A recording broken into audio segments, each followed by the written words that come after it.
present For the Record. Just ahead, Governor Evers locked in a tight re-election battle with challenger Tim Michels. No, I wouldn't consider it. That'd be a good deal for him. It helps the wealthy and it hurts the poor. And Darrell Brooks found guilty after a long and disruptive trial. I think the entire state of Wisconsin, and certainly people who walk show over a debt of gratitude. Plus, early voting begins in Wisconsin. Welcome to For the Record. I'm Naomi Coles. The governor's race in Wisconsin is locked in a dead heat by all accounts, with the latest poll in the state from CNN showing just a 2-point difference. That's well within the margin for error. Many other polls show similarly close margins in one of the most watched races in the country. You heard from his Republican challenger, Tim Michels, last week. I sat down with the governor this week with more. Governor, thanks so much for joining us today. You bet.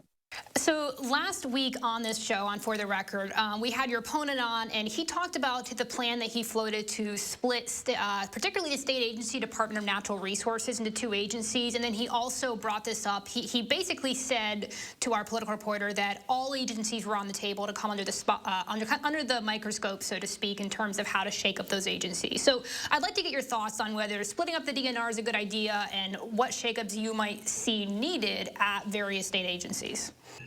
Well, first of all, DNR is doing an excellent job. I know he talked about changing it, splitting off the hunting part of it from the natural resources part of it. I have no idea why he suggested that. We've done a great job working with hunters all across the state. When Ted Nugent came to town and had all his crazy ideas about hunting, and the legislators jumped on his bandwagon, and I ended up vetoing all those bills because all the hunting groups, whether it's Ducks Unlimited or Pheasants Unlimited or any of the people that are actually doing the hunting and not the politicking, they said, you got to veto this stuff because it's horrible. So I see no reason to split it. The Department of Natural Resources, if there's any controversy there, it's because the former Walker appointees, not former, the present ones that are Walker appointees have overstayed their time, and we have a dysfunctional board, but what Michels is proposing isn't going to solve that. We look at our agencies all the time to make sure that they're doing the best work they can, and so that's an ongoing thing. It's not like these agencies are going rogue on people. They're doing the work of the people. We get lots of compliments from folks about all the agencies we work with. Obviously, there are times when different agencies, like during the pandemic, lots of people flooded the Department of Workforce Development with issues around unemployment insurance. That was a temporary thing, and we got through that. Of course, we can always do better. We always try to do better, but at the end of the day, it's not that they're independent agencies. They frankly report to me. Let's talk about the Department of Public Instruction. I'd like to get your reaction to some news out of this past week. We saw the national report cards from students, particularly in Wisconsin. Wisconsin ranked in the top of the nation for the difference between white and black scorecards in terms of how they were performing. I mean, why hasn't that achievement gap been closed yet? That's been an issue for a long time in Wisconsin. Yeah, it is. It is a long time issue, and the fact of the matter is, money does count on this issue. Walking Public Schools, that is always the target of folks, but the black-white achievement gap exists all across the state and, frankly, all across the nation.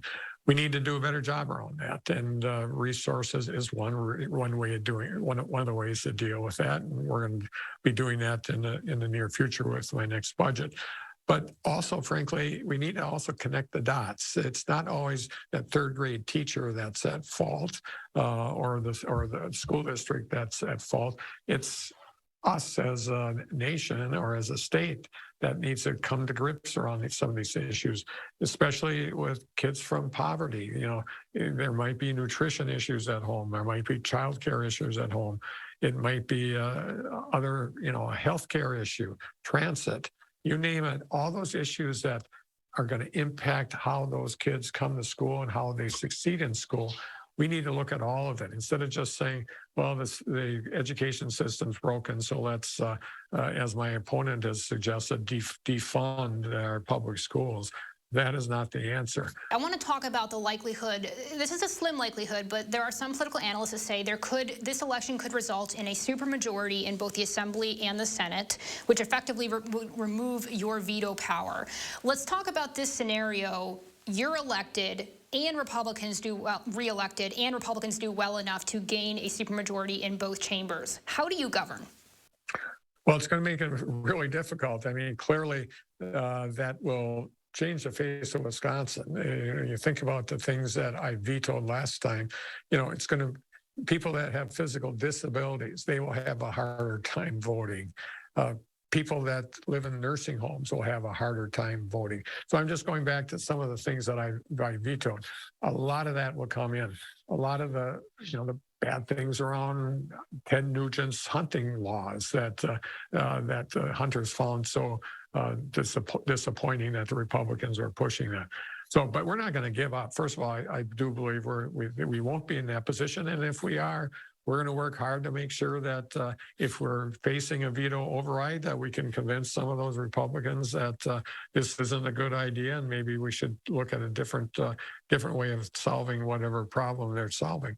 I'd like to talk about the flat tax. Well, I have two more questions. I'd like to start by talking about the flat tax that Michaels has floated. So one tax bracket for all of Wisconsin. Do you see any downfalls with that? Is that something you would consider? No, I wouldn't consider it. That'd be a good deal for him. It helps the wealthy and it hurts the poor. And so that's not where we're at in Wisconsin. We have a progressive system now. We should focus on that. I'm looking at a tax cut for middle class Wisconsinites for 10%. Flat tax will do nothing more than give Tim Michels and others like him more revenue coming back. Tim Michels recently told a national publication that he wanted to be governor so he could be on a texting basis with Aaron Rodgers. We heard that Governor DeSantis in Florida is on a texting basis with Tom Brady. So let me ask you, have you texted Aaron Rodgers at all in your term as governor? No, I met him a couple of times at practices, and seems like a great guy. Frankly, yeah, texting with superstars, it's great, but there are probably other important things to do as governor. So you don't have him in your phone? No. Thank you so much. Have a wonderful day. Yep, bye-bye. When we come back, a high-profile trial winds down, but the case may not be over.